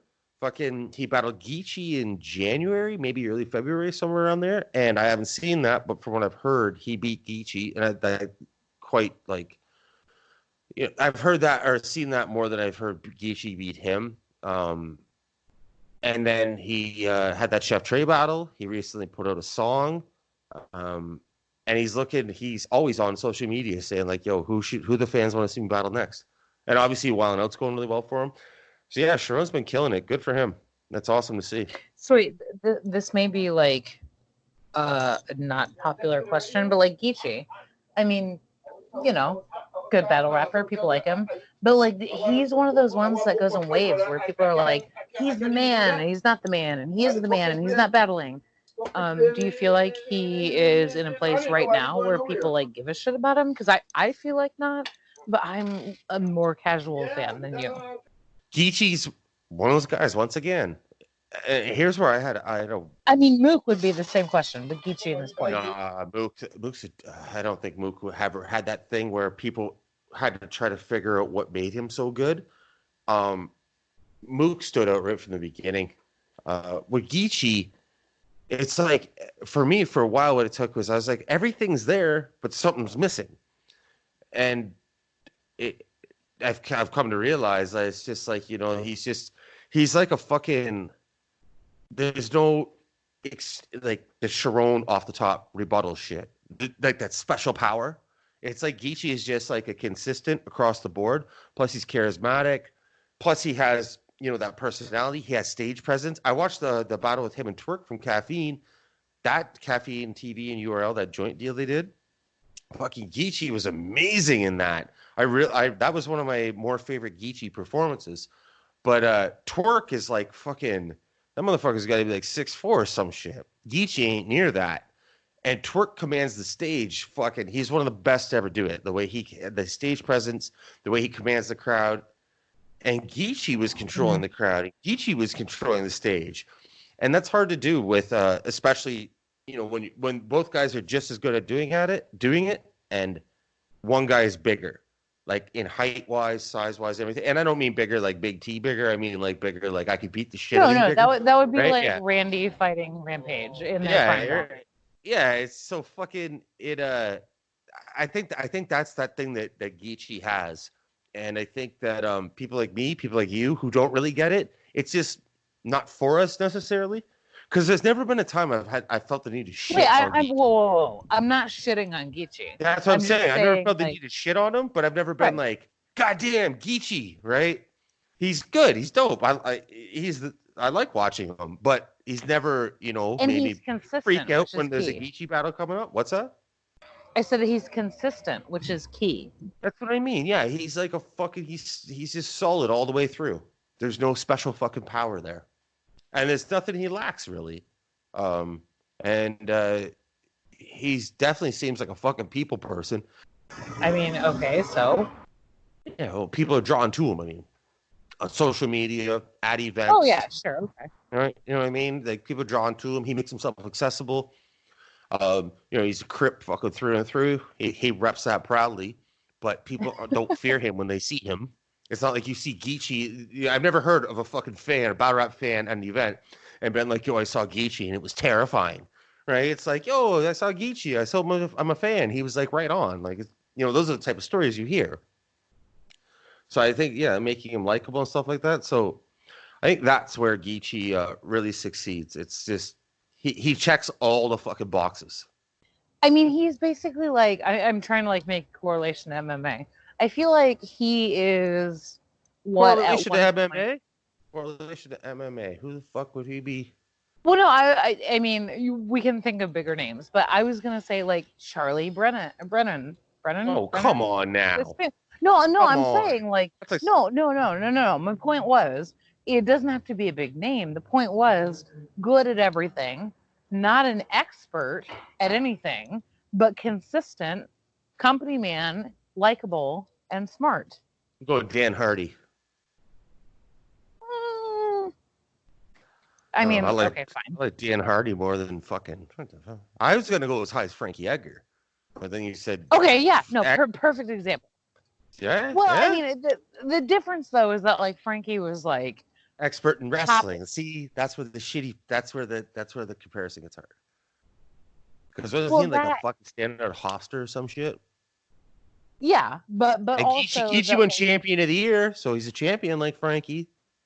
No, I'm not disagreeing with that, but I'm saying like Frankie was a champion in a very minute thing, but then he was also a champion in a much more broad thing for a long time. So I don't feel like that's a super fair comparison, and I say that because like I think the whole comparison of like champs is doable with Geechee, but not where the comparison should lie. I feel like you want to go with and GSP again is not a good example because champ, but like a workhorse, like they're reliable. You know they're going to be good. You know you're going to like what they put out. You know they know what they're doing, but Frankie, they're not going to be the person like being on all the flyers. Oh, Geechee's on all the flyers. Geechee was on billboards for that Cappy TV shit. And he's earned it too. That wasn't be. just to sell fucking tickets like CM Punk bullshit. That was real shit. Like, he earned his spot. Okay, before we wrap this motherfucker up, which we were supposed to do, I don't know, like what, 10, 15 minutes ago? Real deal, KOTD champion right now. This could even be a two-answer question if you'd like. Who do you think is going to get the title shot against him at the next KOTD event? And who do you want to see him get the title shot, or get the title shot against him? I think I know the answer to the second one already. No, well, no, it's so disappointing because I don't have like a really informed answer for either of those questions. No, I don't. Well, especially the first one. Who deserves it? I don't know. Who deserves it? Well, here's the short list. We got Big K, Bad Flex, A Ward, Illmac, Charron. I mean, we're not doing Chilla versus Real Deal 4. Okay. Please no. And I'm sure there's a bunch of voting ones. I'm just trying to think of some guys who are in the running off the top of my head that people think. I mean, look, I would say Illmac or Charron because I like them. No, I would say Illmac or Charron. Well, okay, because I like them and because I see some value in what they bring to the table. But at the same time, like, this is what I was saying earlier, that like I have not. Look, I watch battles more than I'd probably like to admit to people who don't like it or watch it. But I don't keep up on it like you do. So to give you who do I think deserves it, I don't know, man. I mean, based on the list you just gave me, I told you two people that I think are talented and worthy of, things in their career. But I don't know what Illmac did last week. I don't know what Charron did last week. No, last KOTD event was town business too. Fuck where they'll say battles. What matters is what happened in KOTD. You watched that event. You saw those battles. You see every KOTD battle. You might as well just move to fucking Mississauga. You join GZ. You and Gully and Chubbs McForty, you can work together. You're retarded. That I even know what Mississauga is like super, super impressive. But Why? Okay. It's not like it's a fucking tiny town. Here's the thing. That's not a tiny town. Okay. But okay, three entire gas stations. But no, I mean, look, based on the list that you just listed off, if we're gonna go on that, I don't like Big K. So like, I'm not in the position to say he deserves it or he doesn't, because my gut reaction is no, because I don't like him. He might deserve it. I don't know. I don't watch him. I hope he calls you names on Twitter. Anyway, the point is, like, my short list would be Charron or Illmac. And if we're being fair, if we're being unfair, I would say Illmac because I love him. And like, look, you know me. That's not even being unfair. Illmac's been no. Hasn't lost for a while, so that's not unfair. No, I'm about to be unfair. I'm saying Illmac because I'm an Illmac fan. By and large, I love Illmac. So I'm going to say Illmac. That being said, Charron, I like Charron too, not as much as I like Illmac. So like, don't hang up on me. But that being said, I think that if you want to talk about Charron, Illmac, Big K, I think that where they are in battle rap right now, in their own respective places and what they do, are all, and actually most of what you listed, are all equally as, definitely equally as willing, but equally as worthy. But that being said, I feel like, and I say this, and I feel like I'm going to regret saying it, but I'm going to say it. I feel like I'm going to go Illmac and Charron for sure. And A-Ward, look, again, you're talking about like John Jones with MMA, right? Like, a lot of these people are super talented.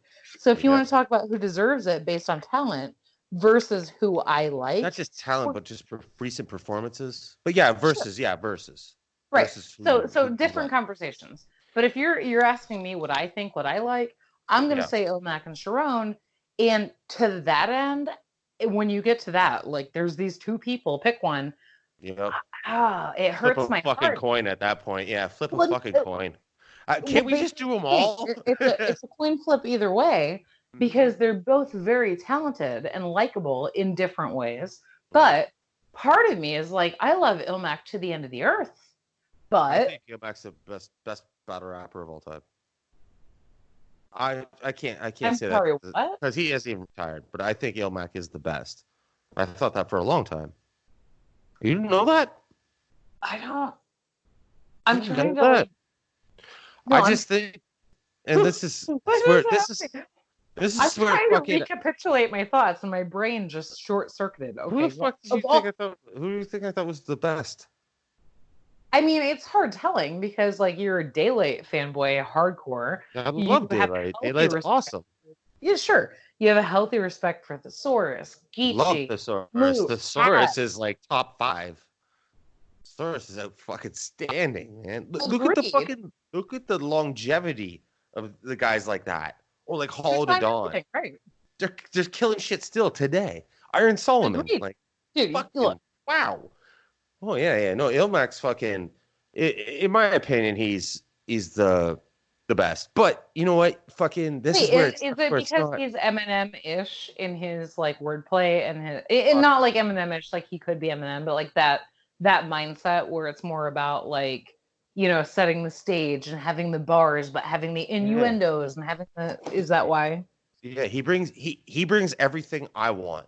And that's what I was just gonna say. You know, someone might say like, fucking, they think Lux is the best battler of all time. I'm not gonna sit there and argue with you.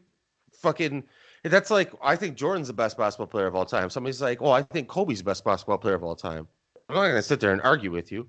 And I'm not saying that because the things happened with Kobe, but that's the first thing that came to my head. Who's like mega star who could do the shit Jordan could do. Because it's fucking. How do we prove this? There is no proving it. And can I really come up with a strong argument to say, no. Here's why Kobe is number 2 compared to Jordan. Like it's one of those things. And where what makes it more difficult in battle rap, there's really no statistics because they're fucking not judged most of the time. And I hate that so much. Well, now. Right? Sure. Same. I hate that. And but you're talking about like an MMA thing we talk about a lot is that like to be the best, you have to beat the best decisively. And if there is no judging and there is no delineation of who's better or who's not in battle rap, it's all just opinion, speculation. Exactly. Right. So, but you know, for my fucking, in the words of Matt Hoffa, my expert opinion, fucking Illmac's the best. But like I said, okay, wait. So like to finish that, I don't know who. I mean, there's a small part of me that would definitely be like, oh, he'll say Charron because you know they're friends, and Charron is wildly talented. So if Charron battled Illmac tomorrow, I would be fucking waving fucking, you know, those foam fingers that like that sports things that they had back in the fucking 80s with one of those with Charron on it. I would not be posting any fucking Illmac videos on my Facebook or anything until the battle was over. Charron is my friend. I'm always going to be in his fucking corner no matter what, right? That's my point. I'm not deaf. Like I can fucking like I can see the difference, right? Well, like, okay. So here's my point: is that if Charron battled Illmac tomorrow, there are so many different outcomes, right? But the two most likely are, and again, like, look, I've said this a million times. I love Charron, whether he's your friend or not. I like amazing. Watching. I was a fan of him before him and I were friends, right? So it's like I that doesn't change. It's not like, oh, we're friends now, I'm not a fan of him anymore. That's fucking stupid. I'm a fan of his work before we were friends. I'm a fan of his work now. Okay, but my point is, I feel like if Charron and okay, personally, I feel like if given the current, like the landscape we're in, where everybody's at in their careers, where the events have fallen, where the YouTube views are, all of that, I feel like if Illmac and Charron battled tomorrow in a parking lot or at a KOTD very much promoted event, doesn't matter where. I feel like there are 3, and I don't feel like there are 3 outcomes, but I feel like there are 2 that are more likely. The 3 outcomes are battle of the year, so close, holy shit, this is the best for the battle rap community, right? The other two are Charron bodies Illmac, and then the third one is Illmac bodies Charron. To me, now listen, I don't see that happening. But, I don't see those outcomes happening on either side. Well, here's what I'm saying. I'm saying those are the possible outcomes. I'm not saying any are more likely than the next. However, I will say that I do feel like of those three outcomes, battle of the year because super talented on both sides versus a body on either side, I feel like the most likely 2 out of 3 outcomes are 1, battle of the year, right? Like whether you like them or don't like them, they're more alike in many more ways than they're not alike, which makes it very competitive and very interesting. But I feel like if tomorrow, I feel like if there's a body, it's gonna be Illmac. I mean, and again, I love Charron. I mean, he's your friend, and you can say whatever you want. But I feel like if tomorrow, if we're on the bodied set and they're in a parking lot and he's like, "Hey, Gilligan's Island," I feel like Illmac is gonna shit all over him. Oh, they're going at it with no prep. I give the edge to Charron. No. I literally was about to say, if you have 6 weeks of prepping and writing all the things. Yeah. I mean, sure. I think you have to give the edge to Illmac in that battle, because going into like 6 weeks prep, like, you know, a regular battle, you have to give the edge going in. Like if there's betting lines, Illmac would have to be the favorite. How the fuck can't he be? I mean, do you feel? I feel like there are people who would dissent from that. So I feel like if it were actual betting lines, it would have to be. But I feel like there are people also that probably like, no, thought that but Cormier was going to lose to Ozdemir. Okay, fair. All right. All right. Okay, go on. Right, like it's just. No, I'm saying this from a place of knowing that I'm a big Illmac fan, so I'm trying to be like extra fair. Yeah, like one of the biggest problems people do with betting is they bet with their heart, not their head, right? Agree. So fucking, you know, even if it's not, I'm not betting. If someone asks me, like, whether it's a fight, a battle, whatever, right? What my thoughts are, because I know you hate this even more than I do. Picking a winner, right? I hate that shit. But if somebody's like, "Yo, what are your thoughts?" I'm like, well, you know, you got to lean towards this person because of blah blah blah, right? If you give an educated fucking opinion on the fucking thing, right? Yeah, right. It's just like fucking. Even I know you don't watch MMA as much as you used to, but you're not retarded. You know Cyborg Santos is, and you know, or Cyborg Justino, I guess, Christina Cyborg. She's divorced now. Yeah, of course. The Cyborg, yeah. Amanda Nunes, when they fought, Joe and I were talking about it, and I was like, I gotta go with Cyborg. And it was just, how could I go against her? And it's not like I thought she's gonna destroy Amanda. It was one of those things where it was like, I'm really not sure, but look what Cyborg's done over the years, right? It's just, how the hell can I go against it? You gotta give the edge to her. Look, you gotta give the edge. It's like the Diaz brothers. You can't bet against the Diaz. Same thing. No, you could never bet against the Diaz. Same thing. Mm-hmm. But I guess to speak to that correlation, where I feel like it's a little different, is that I feel like you have to be like a seasoned MMA person at that point to be like, oh, Amanda Nunes, or maybe not even super seasoned, but like seasoned enough if you're gonna bet against Cyborg, right? Yeah. And, or you have the money. You have the money to lose, so you place the bet. Sure. Right. And like, yeah. Because that being said, we're not betting against Cyborg, much like we're not betting against Diaz. Yeah. Right. Right. That's what I'm saying. So that being said, that to bring it full circle, that was my entire point. Is that like, you know, I feel so compelled to go way overboard in explaining that, like, I like, you know, Charron too, because he's your friend. But at the end of the day, if tomorrow you're like, hey, Charron versus Illmac with time to prepare, they in some ways are very alike, and also in many more ways are very different. Yeah, Illmac I want to see them go. I want to see them go at it before they're done their careers for sure. Agreed. But tomorrow, Illmac bodies him, and I say that because Charron, if you're only talking about these two specifically and not all of battle rap and all of their battles, but like I say that because of multiple reasons. One, appeal. Charron is a great guy, nice guy, a fun guy, whatever. He's not as commercially appealing as Illmac, which is not saying a lot because Illmac. Well, no, but like Illmac. That's commercial as fuck. And how many people give a shit about it? But no, the point is, lots of people must because it keeps being on. How many people that are going to be in the room at a KOTD event or like actual battle rap fans?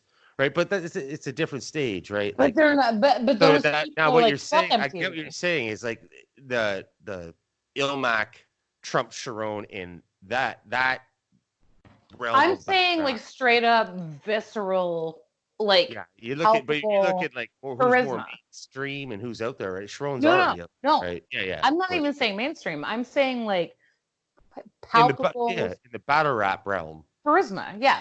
Like battle rap. But what I was gonna say though is that like Charron is the rebuttal guy. Like there is no question, no argument. Doesn't matter what platform. Doesn't matter what KOTD, RB, URL. It doesn't matter. Charron is the rebuttal guy, right? But that's like his thing. Illmac doesn't have a thing, which in some way, that's what I'm getting at. Illmac it doesn't have a thing like the rebuttal guy, which, if you want to compare a thing to a thing, is detrimental to him.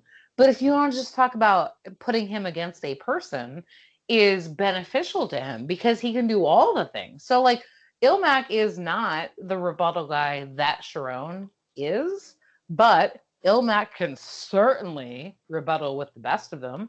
So if he can do that, and he has in some way some different or better appeal than Charron on a platform or on TV or on social media or whatever, like that's really we're not talking about who is actually better. We're talking about who's going to win. And given just those two things, though there are many, many more things than that, Illmac's it. Yeah, he's it. Best. Told you. I want Illmac and Head Ice to battle in my living room tomorrow. Oh, fuck. That's creepy. Like, if we're going to be frank, like, that would be a terrible battle, right? No, not necessarily. No, what? Not necessarily. I mean, I'd watch it. No, I'd watch it. It's not something I'm looking for right now. That's something I'm looking for right now, but I'd fucking... Why would that be? Why do you think that'd be so shitty? I mean, I think they could have some fun. I wouldn't want it with stakes on the line. I wouldn't want it as a title match. No. You have to go into that going, let's have fun. But that being said, again, I feel like that's like an Eminem. And again, like I'm not saying Illmac is Eminem because nobody will ever be, but that is basically being like an Eminem versus a. I want to say like a Pac or a Biggie, but like not even that. Like an Eminem versus a, and Ja Rule isn't fair either. But the point is like the whole like skill level or skill set or flair is so different that like you have to have Ice go, oh no, I'm gonna bar and I'm gonna bar hard and I gotta work on this for 6 weeks. Or you got to have Illmac go, it's not Carter, but it's not what I do. So I got to come down to what he does.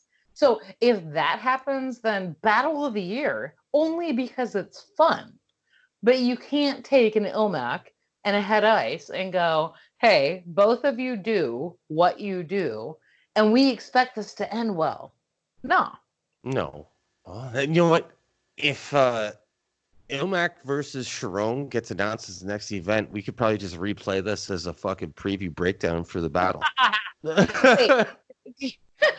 Do you think it will, or are you just hopeful? Oh no, I don't think it will, because I think there's other options for both of them. I think one of them are going to get at least get the offer for the title shot again. But that's the other thing too. I don't know if either one of them want the title shot again. Oh, they've both, not taken their name out of the race, but I mean, Charron's been much more vocal over the last that's exactly. And you know years. why I think? Because Illmac has been a KOTD champion.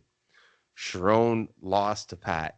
I think that's an accolade that Charron wants on his fucking resume really bad. And how couldn't it be? That's where he started. That's his fucking home base, right? Right. Why would you not? But Charron has been maybe not like yesterday, but in the last 5 years. But way more vocal. Like I said, Illmac's not taking his name out of the race. Charron isn't taking his name out of the race, but also, every now and then throws a little jab in, like, hey, don't forget about me. Don't forget about me. No, what I was going to say was that Charron was much more vocal about being like, I don't care about being a champ. That's not why I'm here. That was a while ago, though. But that matters. That matters. I mean, I think at that time, he was also doing a lot. Like, he was not just getting in, but getting settled into the Wild 'N Out shit. Doing some stuff over on the URL stage, doing some stuff on the RBE stage. I think that he wanted to,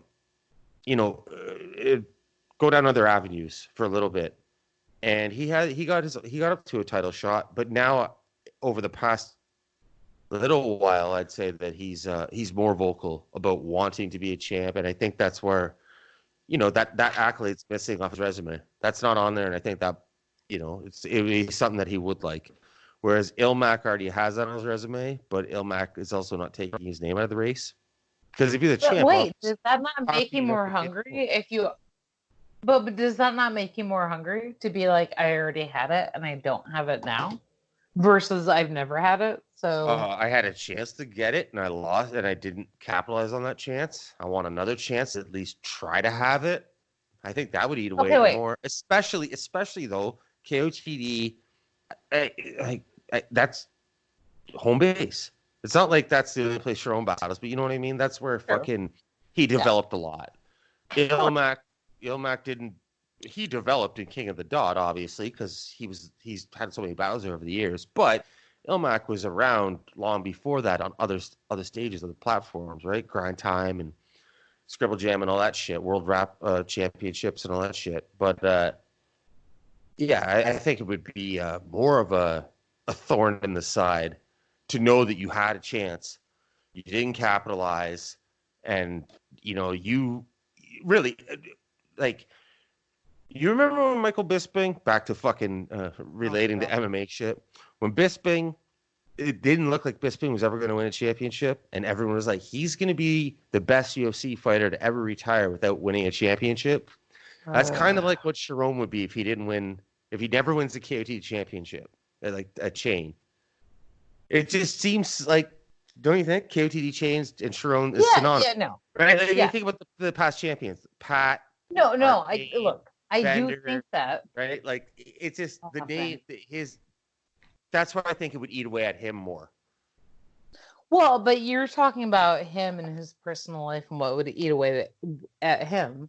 My point is that, based on current, right now, do you really think that, he's, hungry for that? Or do you think he's kind of No, that's what I'm saying. He's not out there fucking, running a campaign for it. Right. Yeah, but he's definitely not taking his name out of the race.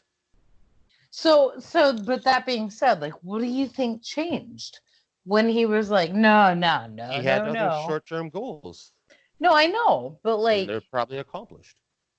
Why don't I just get him on the goddamn show the next week or so, and maybe I could talk to him about that. I mean, look. Maybe that could be a thing. Maybe that's a spoiler. Whoa. Okay. Go. It's your show. Not. What? You hated doing intros and outros, didn't you? Oh my gosh. Are you kidding? You fucking. Also, not my show, so no. Yes, but yeah. So yeah, totally. And like we talked about the show, that social media thing is what we were fucking around with it, and we're going to do a real conversation about it. There was not a joke about if you do want to reach out to Amy, if you do have a need for it, we'll just contact her at Amesbell, AMESBELLE. Follow the show at Building DT, or The Building DT. I almost fucked that one up again. Wait, can What? we talk about your... No. And subscribe on YouTube, Jason! iTunes. We have to talk about... No, we have to talk about... No, I'm going to just yell until you shut up.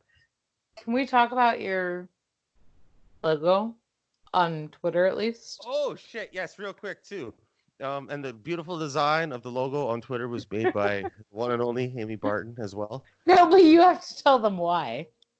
Because she was the first person to ever tweet us and say, why don't you add an image? And it was the day we were going to do the very first show. And I said, looking for You're one or something. an egg! And and you drew that on a piece of paper and took a picture of it and sent it, and I put it up, and it's been there ever since. It's gonna get changed one day soon, though. Don't change it. Oh, Jason. Okay. I know it's almost became the logo, because I can change the banner. Yeah, like that's a thing that in like 10 years you're gonna be on like Drink Champs, and you're gonna be like, this crazy broad I knew had a paper. Be all with me. Right. So anyway, go on. Let's get the fuck out of here. All right, everybody's, you know where to subscribe. You know where to follow the show. For real, though, the social media thing, hit up Amy if you need anything in the meantime. She's got cooking shows in her private Facebook, so everyone find Amy Barton on Facebook and just add her as a friend. Just fucking bomb the shit out of that add friend button because she loves that so much. Stop it. And if you like dogs, again, add friend. Yeah, with you. You don't even like them. I don't have to. But no, this has been fucking fun. And in all the with all the bullshit's going on in the world right now, everybody stay safe. Listen to fucking recommendations from people who know what the fuck they're talking about. Don't spread the fucking germs. Stop killing each other, fucking assholes. But no, seriously, everyone. Because I don't have a job, so like watch my videos and like send me $5 on PayPal or Venmo. Yeah, exactly. If you send her 10, she'll take her top off. So I go.